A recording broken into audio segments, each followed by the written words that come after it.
السلام علیکم دوستو، میں ہوں شیخ عدنان اور آپ دیکھ رہے ہیں میرا یوٹیوب چینل جس کا نام ہے اردو ماسٹر سٹوری۔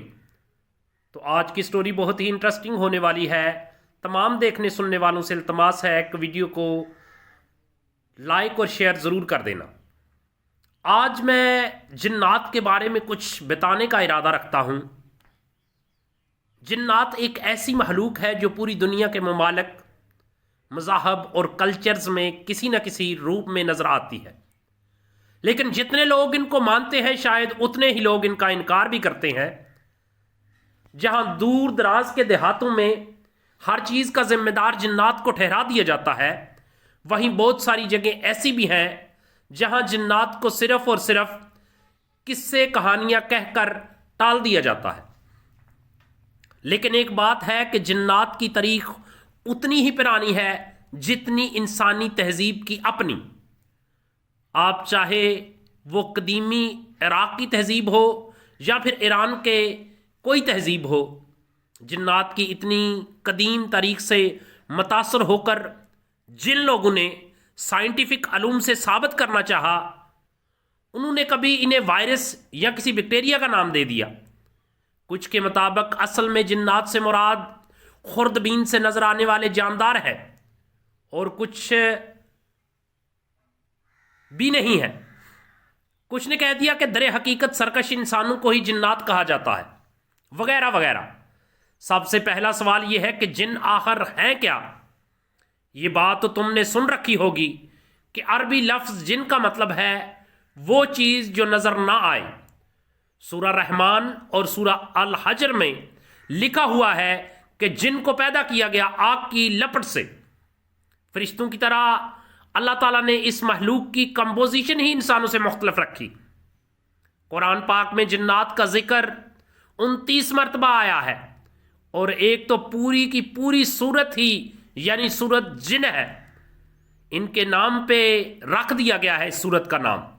لہٰذا جنات کے مختلف مخلوق کے طور پر ہونے میں شک کرنا ایک مسلمان کو زیب نہیں دیتا۔ مسلمانوں کو اس بات میں کبھی نہیں شک ہونا چاہیے کہ جن کائنات میں موجود ہے کہ نہیں۔ ایک مسلمان ایسا نہیں کر سکتا۔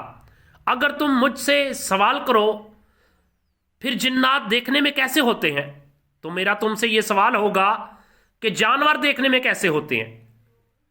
تم نہیں کر پاؤ گے۔ ایسا اس لیے ہر جانور کا اینٹومیکل میک اپ مختلف ہوتا ہے۔ تم کیسے جانور کہو گے؟ کسے جانور کہو گے؟ شیر جیسے نظر آنے والی چیز کو جانور کہو گے، یا پھر زرافے جیسے جسم والے کو، یا پھر رینگنے والے کسی مگرمچھ کو جسم والے کو، یا پھر سانپ جیسی کسی چیز کو؟ ہم انسانوں کا اینٹومیکل میک اپ تقریباً ایک جیسا ہے۔ 2 ٹانگیں، 2 کان، 2 آنکھیں، 1 ناک، بس فرق ہے تو صرف شاید قد یا پھر نئے نقش کا۔ بہرحال جانوروں کی پوری فزیالوجی ایک دوسرے سے مختلف ہوتی ہے۔ بالکل ویسے ہی جنات کی مختلف اقسام دیکھنے میں آئی ہیں، ایک دوسرے سے مختلف ہے۔ مشکات شریف میں ابو سلیبہ حشی سے روایت ہے کہ جنات کی 3 اقسام ہیں۔ ایک قسم کے جن وہ ہے وہ ہوا میں اڑتے ہیں، دوسرے وہ جو سانپو اور کتوں کی طرح ہوتے ہیں، اور تیسرے وہ جو نظر آتے ہیں اور پھر چلے جاتے ہیں۔ اس حدیث سے بہت وضاحت کے ساتھ پتہ چلتا ہے کہ جنات میں سے کچھ ایسے جنات بھی ہیں جو آسمانوں میں اڑتے پھرتے ہیں۔ جگہ اور فاصلے ان کے لیے معنی نہیں رکھتے۔ اس پورے واقعے کا آغاز دراصل سورہ اقاف میں اس طرح ہوا کہ یاد کرو جب ہم نے جنات کی ایک جماعت کو آپ کی طرف متوجہ کیا کہ وہ قرآن سنیں۔ پورا واقعہ بہاری کی ایک حدیث میں ہے کہ نبوت کے بعد ایک وقت آیا کہ جب جنات کو آسمان کی خبریں لینے سے روک دیا گیا تھا، اور آسمان پر جانے سے ان کی طرف انگارے پھینکے جاتے تھے، اور اس بات کی وجہ جاننے کے لیے جنات زمین میں پھیل گئے۔ اور کیا مرتبہ کچھ جنات تہامہ کی طرف جا رہے تھے کہ راستے میں فجر کے وقت وادی نہلا میں انہوں نے پاک صلی اللہ علیہ وآلہ وسلم کو قرآن پڑھتے ہوئے سنا، اور کہا کہ اللہ کی قسم یہی ہے وہ ہمارے لیے آسمان کی خبریں سننے سے روک دیے جانے والا، اور یہی وہ موقع تھا کہ جب نبی کریم صلی اللہ علیہ وآلہ وسلم پر سورہ جن کی وہ آیات نازل ہوئیں کہ کہہ دیجئے کہ مجھے وحی کی گئی ہے کہ جنات کی ایک جماعت نے قرآن سنا اور آپس میں کہا کہ ہم نے عجیب کلام سنا ہے۔ مسند احمد کے مطابق صوفیہ کہتے ہیں کہ وہ جنات گھنے بادلوں یا گہرے سائے کی طرح وہاں طے بطے جمع ہوتے گئے۔ سن 1919 کی بات ہے کہ برازیل کے میڈیا پر ایک بہت بڑی خبر وائرل ہوئی تھی جس میں ایمیزون کے جنگلات میں گھنے درختوں کے بیچوں بیچ ایک وہیل مچھلی کی لاش پڑی ہوئی ملی تھی۔ اب 30,000 کلو گرام کی ایک ویل مچھلی کی لاش جنگل میں کیسے پہنچی؟ یہ کیا واقعی ایک وہیل تھی یا پھر وہ وہیل کی شکل میں کوئی مخلوق اور تھی؟ اس بات کا جواب کسی کے پاس نہیں ہے۔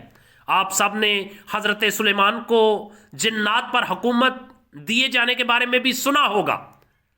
تمہارے سامنے سورہ سعود کی صرف وہ آیات کا ذکر کرتا ہوں کہ ہم نے طاقتور جنوں کو بھی سلیمان کا فرمان بردار کر دیا۔ اس وقت اسپین میں ایک عربی دستاویز موجود ہے جو اندلس کے زمانے یعنی مسلم اسپین کے دور کی ایک عمارت کے نیچے سے ملا تھا۔ اس عجیب و غریب دستاویز کو دا بک آف ڈیڈلی نیمز کا نام دیا گیا تھا، یعنی کہ خطرناک ناموں کی کتاب۔ اس دستاویز میں بڑی تفصیل کے ساتھ لکھا ہوا ہے کہ کیسے ایک بادشاہ سلیمان کے سامنے 72 مختلف جنات کو پیش کیا گیا جنہوں نے بادشاہ کو اپنی قوتوں اور طاقتوں کے بارے میں بتایا کہ وہ کیا کر سکتے ہیں۔ اسی حوالے سے ایک اور اشارہ 9ویں صدی کے عراقی سکول ابو الفراج محمد کی کتاب الفرست میں بھی ملتا ہے، جس کے نسخے آج بھی استنبول، وینس، پیرس اور برلن کے کتب خانوں میں موجود ہے۔ اس میں انہوں نے 72 میں سے ان 70 جنات کی بڑی ڈیٹیل ڈسکرپشن لکھی ہے جو بادشاہ سلیمان کے دور میں موجود تھے۔ ایک اشارہ مجھے حضرت عیسیٰ کے صرف 100 سال بعد لکھی جانے والی کتاب دا اسٹیٹمنٹس آف سلیمان میں بھی ملا تھا۔ اب اس کتاب میں ایک واقعہ لکھا ہوا ہے کہ سلیمان کے زمانے میں ایک ایسا جن تھا جو ہوا میں موجود ریت کی طرح اڑتا تھا۔ سلیمان نے ایک شخص کو بھیجا کہ وہ چمڑے کے ایک مشکیزے کا منہ اس طرح سے کھول کر رکھے کہ جب صحرا کی ہوا چلے تو مشکیزہ ہوا میں اڑنے والی ریت سے بھر جائے۔ اس طرح وہ شخص اس جن کو اس مشکیزے کے اندر لے جانے میں کامیاب ہو گیا۔ اس جن نے سلیمان ایک ایسا پتھر اٹھا کر ہیکل سلیمانی کی عمارت میں لگوایا تھا جو باقی جنات کے لیے بھی اٹھانے میں بہت بڑا تھا۔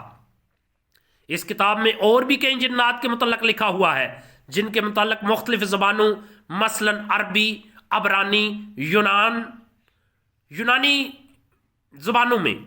اب ان کتابوں میں کتنی سچائی ہے سوائے اللہ کے اور کوئی نہیں جانتا، لیکن میں نے اس ویڈیو میں ان کتابوں کے اشاروں کی وجہ صرف سورۃ صاد کی وہ آیات ہے جو ہمیں بتاتی ہیں کہ اللہ تعالیٰ نے سلیمان کو جنات پر حکومت کی تھی۔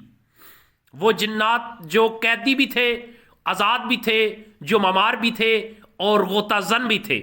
میرے پیارے دوستو، اگر ویڈیو پسند آئے تو ویڈیو کو لائک اور شیئر ضرور کرنا اور کمنٹ کی صورت میں اپنے رائے کا اظہار بھی ضرور کرنا۔ اس طرح ہماری حوصلہ افزائی ہوتی رہے گی اور ہم آپ کے لیے اس طرح کی اور مزید انفارمیشن والی ویڈیو لاتے رہیں گے۔ اللہ حافظ۔